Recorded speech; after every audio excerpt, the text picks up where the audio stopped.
Do what? I can't do 1 and 6. So we're doing kid times kid times kid times kid.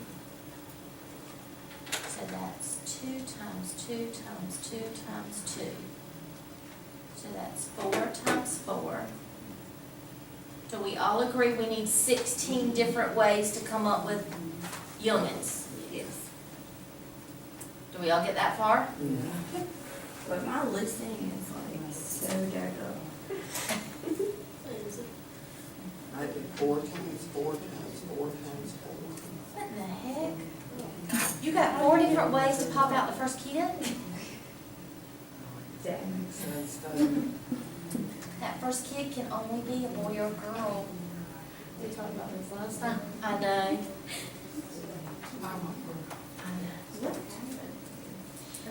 So you've got to have a method to your madness. So you're having 4 youngins. So what I do is I start out with all girls for the 4 kids. And then I throw 1 boy into the mix. So I put a boy in the first spot, I put a boy in the second spot, I put a boy in the third spot, and I put a boy in the fourth spot.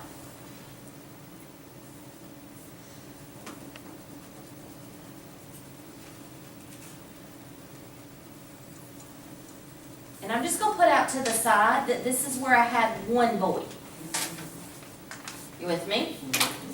So now I'm going to put 2 boys in the mix.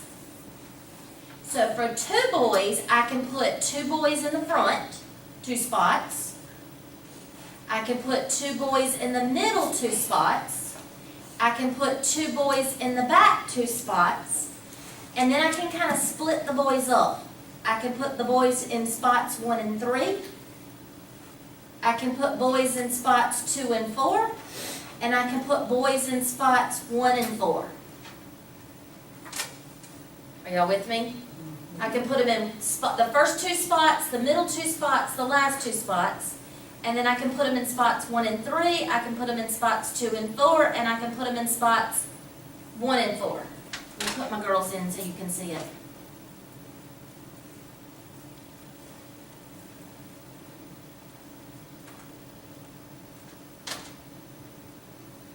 Put the 2 boys in the first 2 spots, the 2 boys in the middle 2 spots, the 2 boys in the last 2 spots. And then I put them as the first and third child, I put them as the second and fourth child, and then I put them as the first and last child.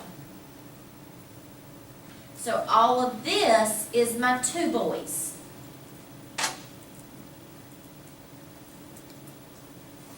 And now I'm going to go to 3 boys. I'm going to do boys as 1, 2, and 3. I'm going to do boys as 2, 3, and 4. And then I'm going to kind of split them up. I'm going to do 1, 3, and 4. And then I'm going to do 1, 2, and 4.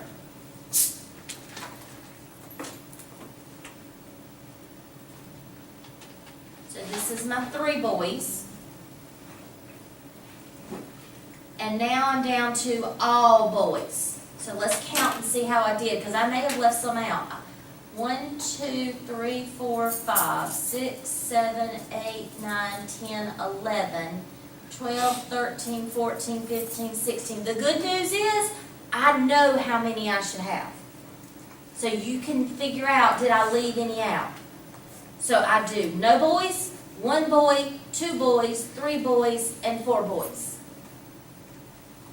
But I know how many I should have because I do kid, kid, kid, kid, 2 kids for the boy or girl for the first child, boy or girl for the second child, boy or girl for the third child, and boy or girl for the fourth child, which is going to be 2 times 2 times 2 times 2, which is going to give me 16. This one's tougher because you got more kids and you got more combinations. So, what is the probability for 4 boys? 1 out of 16. Because there's 16 different ways, and there's only 1 that's all boys. What is the probability for 4 girls? 1 out of 16. what is the probability that they have a boy, girl in that order? Boy, girl in that order. There's only one out of 16 that's listed. What's the probability that they have 2 girls to play together, 2 boys to play together? I don't care the order. So, 2 boys, 2 girls, 2 boys, 2 girls, 2 boys, 2 girls, 2 boys, 2 girls, 2 boys, 2 girls, 2 boys, 2 girls. 6 out of 16, which is going to be 3/8. The hardest problem is listing them, and you have to have them listed because you can't think of all the different combinations in your head. You've got to list them. Okay? Now, if we go to the spreadsheet and you say, Ms. Skipper, is that one on the test? Okay, number 27 in 6.2.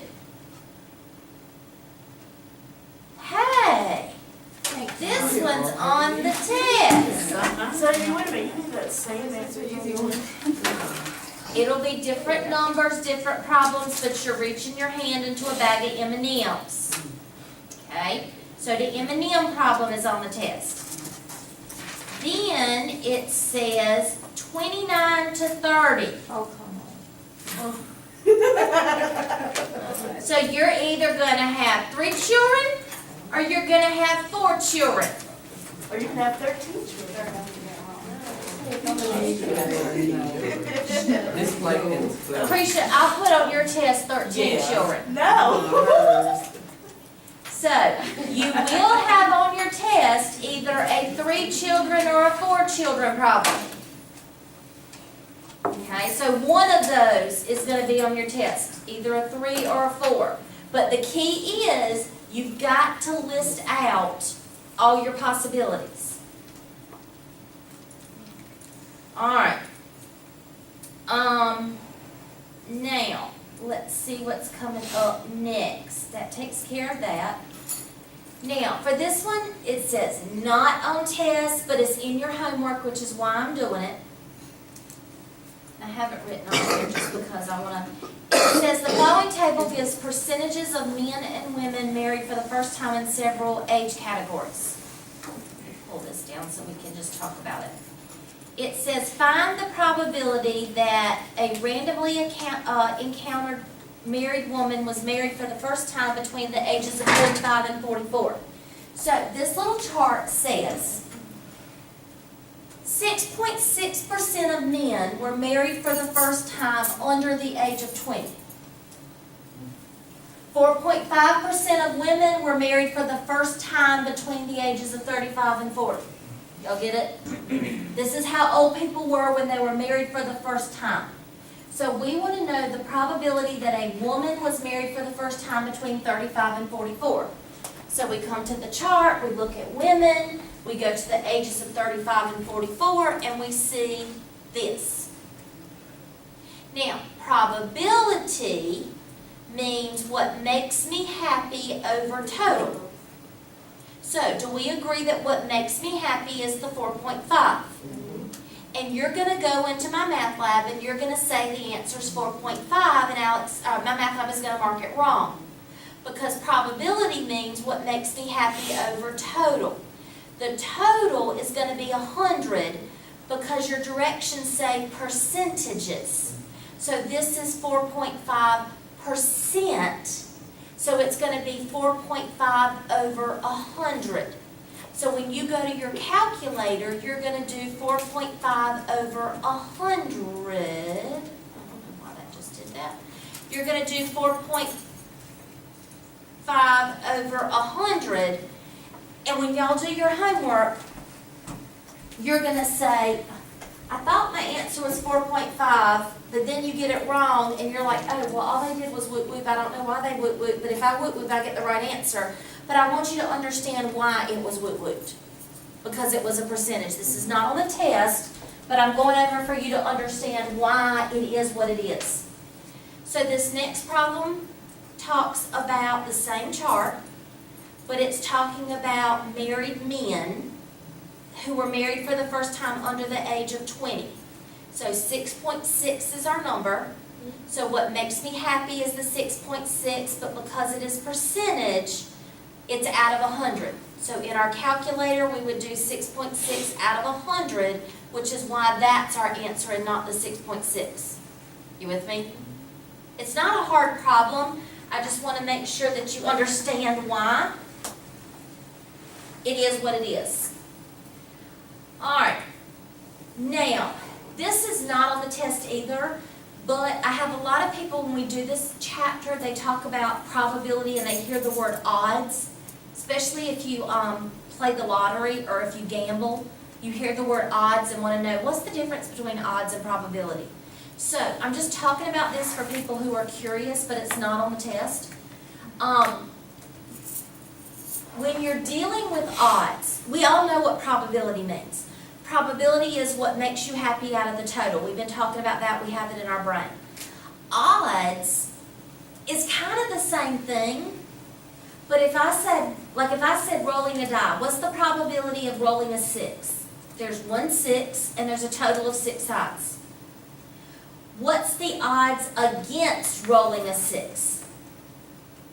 When you're doing odds, it's what makes me happy and unhappy. So if it's against something, the unhappy goes on top because you're against it.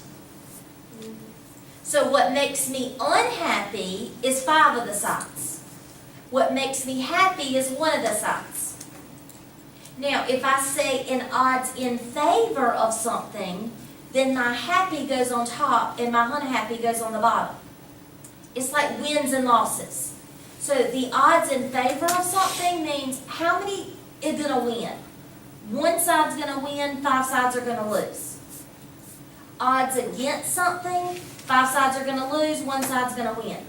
So where we do happy and total, they do how many's going to lose and how many's going to win. So when y'all look at a lottery ticket and they say the odds of this lottery ticket are 5, 4, 3, 1, 7, 6, 8, 4 to 1. They're telling you this is how many people are going to lose and this is how many people are going to win. But if we were doing probability, we would say 1 over 5, 4, 3, 42. All we would do is add those together to get the total. So it's really the same thing. It's just they tell you how many's going to lose and then how many's going to win. We say how many's going to win and then we add them up and tell you the total. So it's really the same thing. Now, I thought this was pretty cool. Hold on. Let me erase this so we can... Not that I would ever do this, but I thought this was pretty cool. It says, Ann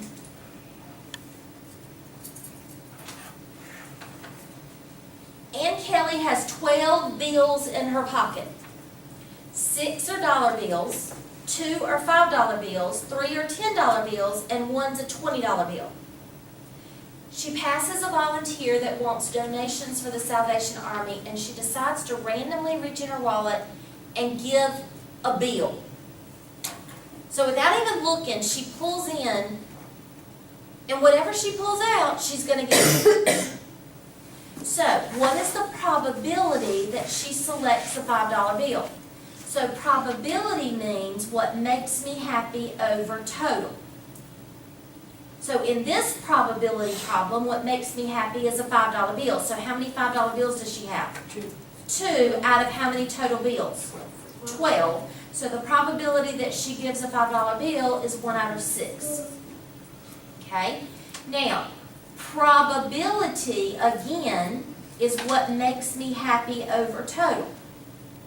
But we're doing a not now.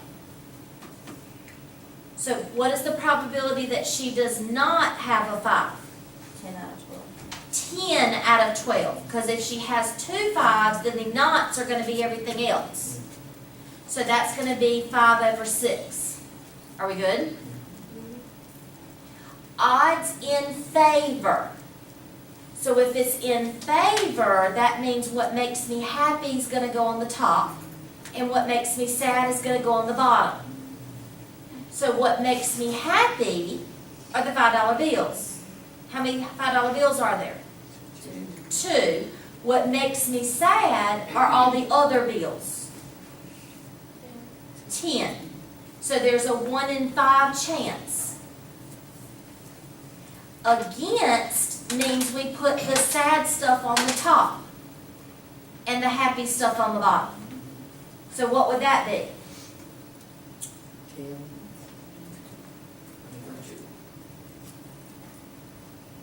So it's the same concept, you're just not doing total, you're doing happy and sad instead of happy over total. But it's the same basic concept. It's confusing my words. All right, here's another one. Again, this is not on the test, but it's making sure you understand the definitions. The ratio, y'all, is a fancy name for fraction. The fraction of a probability that an event will fail to occur to the probability that the event will occur is called the odds. So if it will fail, that means the sad face is on the top. So if the sad face is on the top, does that mean that it is for the event or against the event? Against. The ratio that the event will occur means the happy face is on the top. So is it against or in favor? In favor. If the odds in favor, which means the happy's on the top and the sad's on the bottom, are 1 over 3, then the odds against it are going to be what? 3 over 1. Because if it's in favor, it's happy over sad, but if it's against, it's going to be sad over happy. If the odds against, which means it's going to be sad over happy, then the odds in favor are going to be 1 over 4.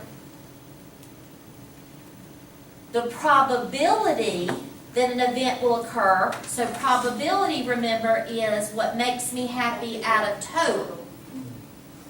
Then the probability that an event will not occur, so this is what makes me sad out of total. Then the odds in favor, which is happy over not happy, will be what?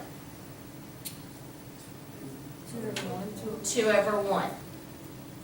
If the probability that an event will fail,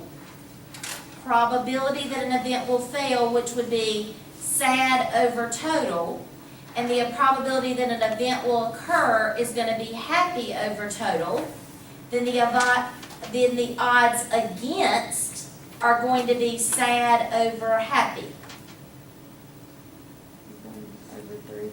1 over 3. If the odds against an event are going to be sad over happy, then the probability that it will fail are going to be sad over total.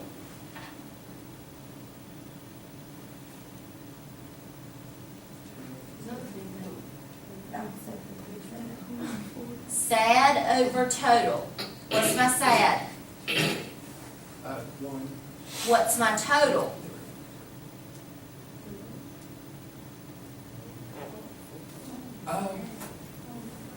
Duh. Okay. Duh. I like that. If the odds against an event are A to B, so that's against, so it's sad over happy, then the probability that the event occurs, which would be happy over total. So what is my happy? B. What is my total? A plus B. Oh, Dad. And again, this is not on the test. This is just and some of you are going, thank God. Yeah. All right. Now, we are going into 6.3. And if we look right here, there is one stinking question on your test from 6.3. So, I'm going to give you several things in 6.3, but note that I will tell you which question is going to be on your test from 6.3. Law of large numbers says if you do something enough times, Your relative probability is gonna equal your theoretical probability. So in green right here, if you do something enough times, my relative probability equals my theoretical probability. If I do something enough times, my relative probability equals my theoretical probability.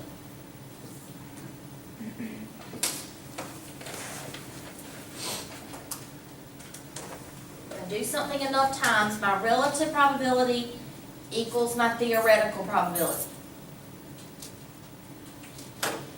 Remember last class period I said the theoretical probability of flipping a coin on heads is 1/2.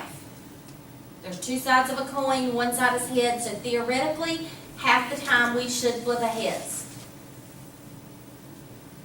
And I said DJ may flip a coin or roll a die or whatever. If he flips a coin 10 times, he may get 6 heads.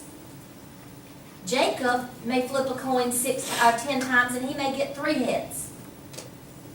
But if I tell Jacob to flip a coin 500 times, and I tell DJ to flip a coin 500 times or 1,000 times, if I tell him to do it enough times, he's going to get a probability of 1/2.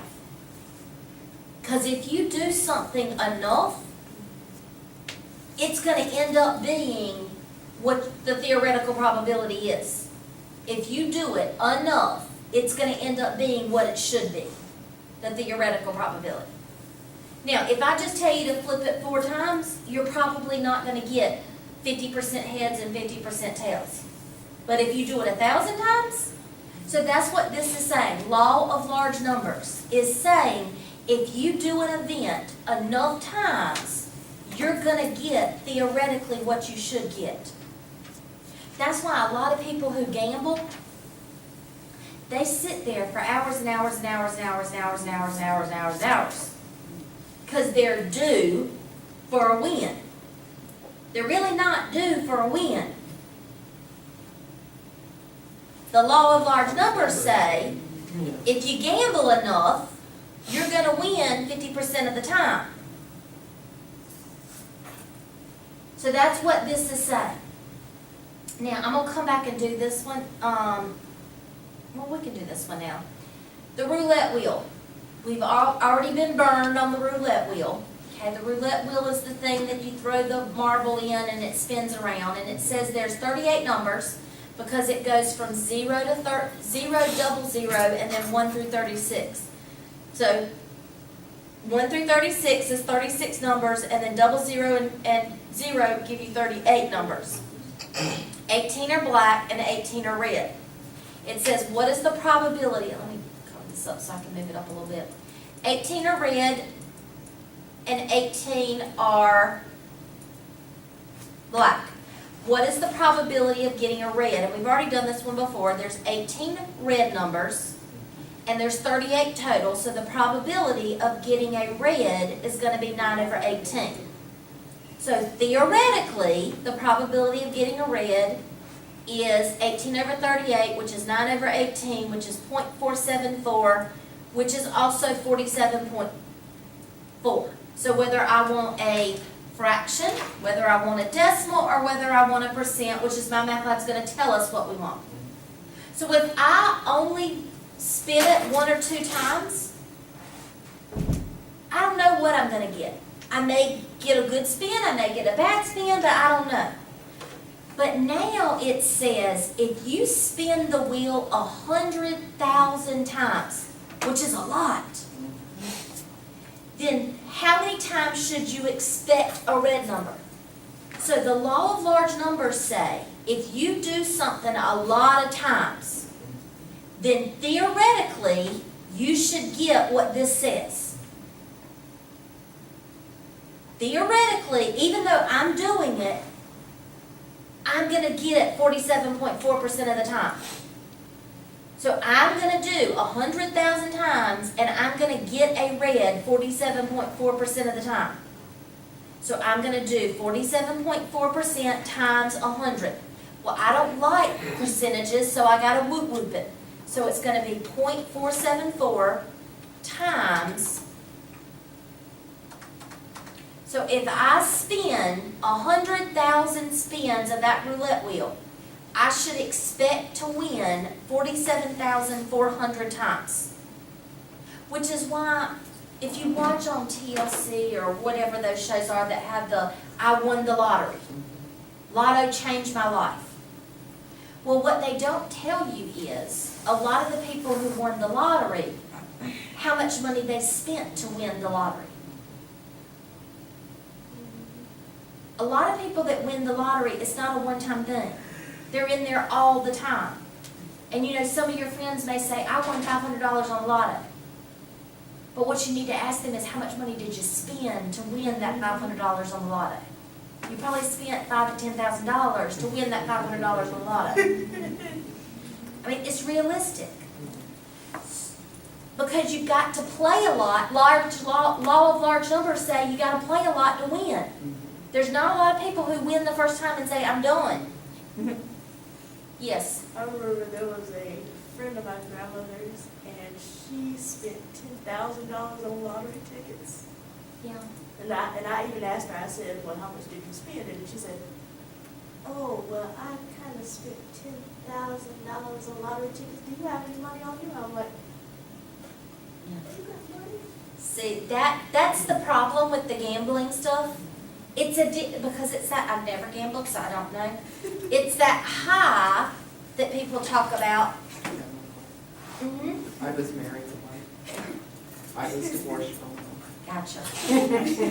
Now, expected value. What should I expect to happen? And there's a formula for expected value, and it's on your formula sheet. Let me pull up the formula sheet for just a second so we can talk about it. It is under handouts and study sheets, and it's under formula sheet, and it's going to come up right here, and it's going to be called expected value. Let me see what it is.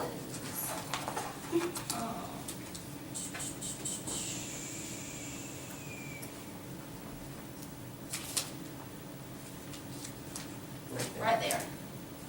So, expected value, the formula's right there.